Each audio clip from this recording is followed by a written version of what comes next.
So I stumbled upon this article from Windows Central, and it is a recap of their experience playing the demo from the Xbox Game Showcase for Grounded 2. And I thought it was an interesting read, so I kind of want to read it and then give my opinions on what they have to say.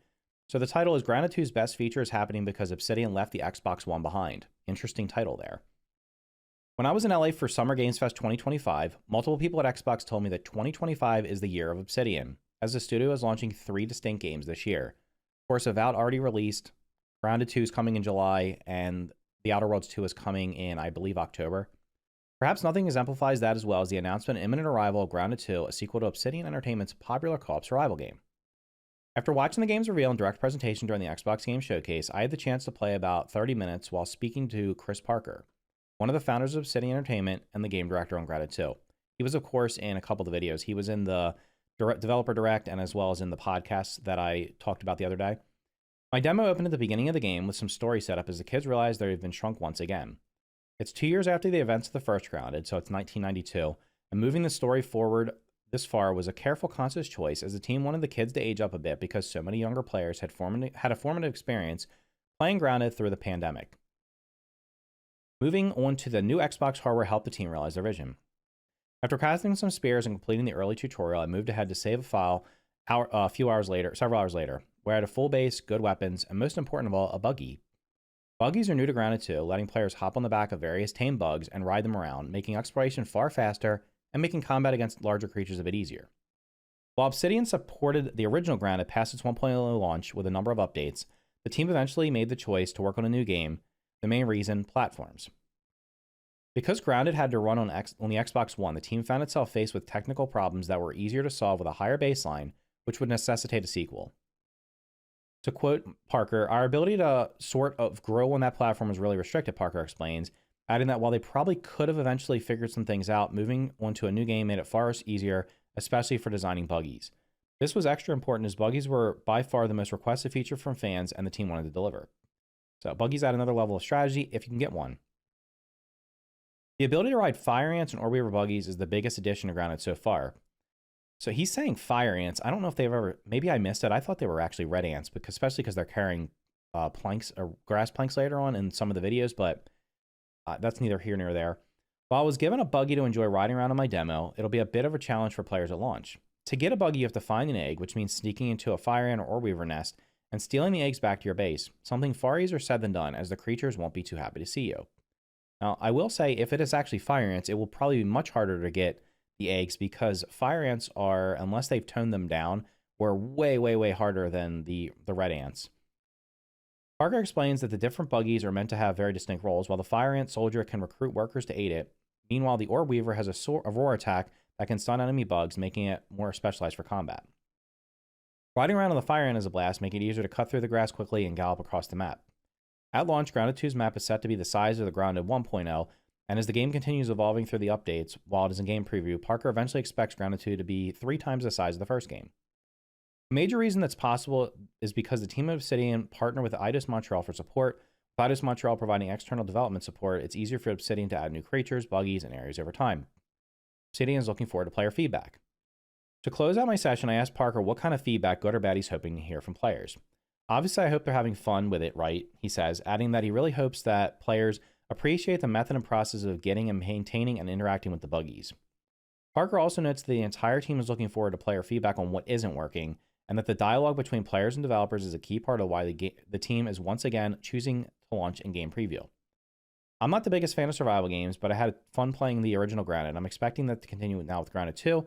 I'm looking forward to see what kind of new buggies will be added over time. Personally, I'm hoping for a tarantula. Then it says Grounded 2 is slated to launch in game preview on July 29th, 2025. And then just a quick background on the writer here. Samuel Tolbert is a freelance writer covering games, news, previews, and reviews, interviews in different aspects of the gaming industry, specifically focusing on Xbox and PC gaming on Windows Central. So I'll leave a link to the article down below in case you want to check it out for yourselves or see what else Windows Central has to offer. But the couple of points that I think are worth talking about here are going to be, first of all, the headline of the article. The fact that leaving the Xbox One behind, it was needed. And I've talked about this before. The developers have talked about this before. The first game clearly was limited because of the hardware that the game was on. If you look at the first game, the first half of the game, the whole lower yard area, and then even up until like where some of the upper yard, like the top left corner of it, that was the stuff that was added like before 1.0. That was very densely populated with content. There were lots of POIs. There just seemed to be always something to do and lots to explore.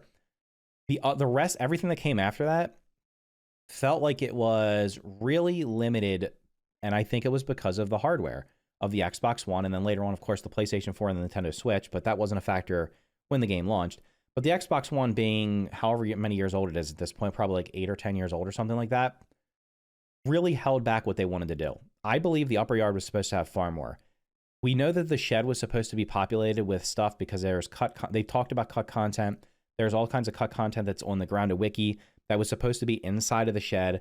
They ended up stuffing as much as they could of that into the storage bin where the wasps are. And I honestly think that the storage bin was probably meant to be on the deck of the house because the deck of the house had under construction tape on it for how like most of the development, right? Up and through early access. It said under construction. The only thing they ended up putting up there was the little yellow sign that says basically don't slip because it's wet or whatever. And then during Halloween, there'll be a jack-o'-lantern up there. That looks like the perfect spot for that storage bin because most people that have storage bins usually keep them on a deck close to their house and like underneath like an awning or something like that so that water's not just pouring on top of it, although it probably is sealed, but it makes sense for it to be there, right? So leaving the Xbox One behind definitely needed to happen here because there's no way this game could have even been close to the scope they wanted to be if it was on previous gen consoles. Of course, I know that's going to upset people that haven't moved on to the new console generation for whatever reason or don't have access to a PC, but I mean, it's just for the best of the game. I will say though that right now my main concern, and something I voiced a couple of months ago, maybe even longer than that, probably voiced it many times, was I was hoping that if they made a sequel, they would have skipped the current generation and released it with the launch of the next generation. And the reason I say that is because I think the Series X can probably handle what the scope they want to do here. I think it can. I mean, I'm not sure, but it seems logical it could. I'm concerned that the Xbox Series S is going to be the Xbox One for this game, for Grounded 2. And what I mean by that is that they're going to have a scope of what they want to do, and they might end up having to reduce that scope because the Xbox Series S is just so much more limited than the Series X that they end up having to not be able to put everything in there they want to put in there. So, well, it'll be interesting to see. It seems like maybe I'm sure they've taken that into account, but it'll be really interesting to see a year or two from now as the development comes out, how much content is in the second and third areas of the map. We know there's going to be about a third of the map available at launch, and I expect that to be pretty densely populated, kind of like the first game was.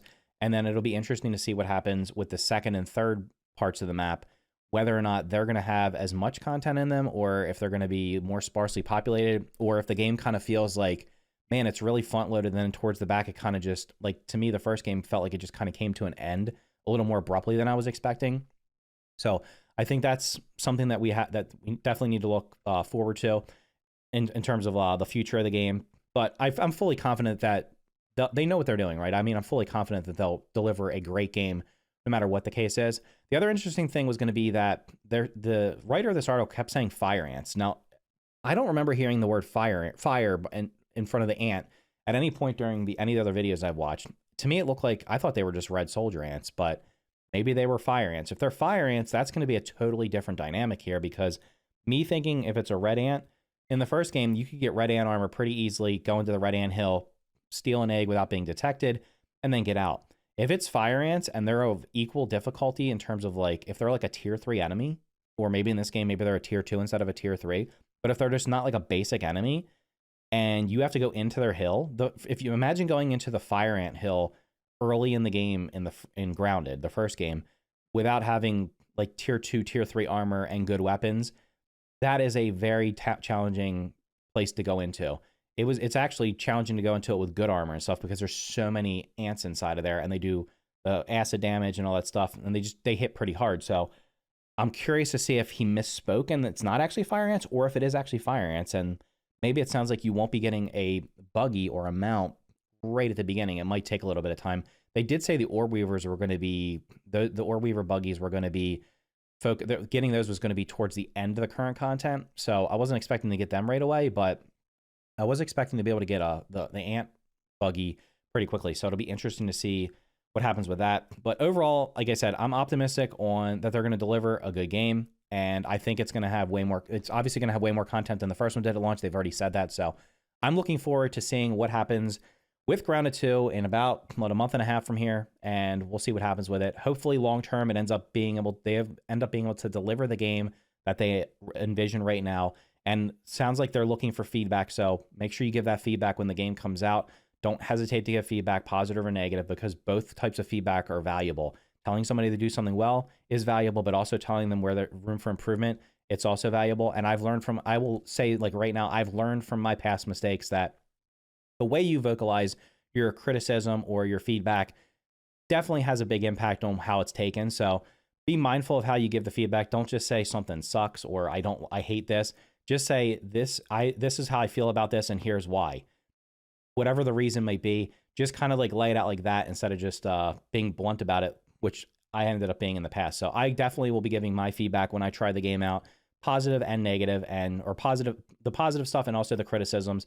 But I'm going to be more I'm going to be more careful on how I word things so that they can be taken constructively and not taken as if I'm just kind of talking down to developers. So anyway, those are my thoughts on this article. Once again, I'll leave a link to it in the description down below if you want to check it out for yourself or see what else Windows Central has to offer.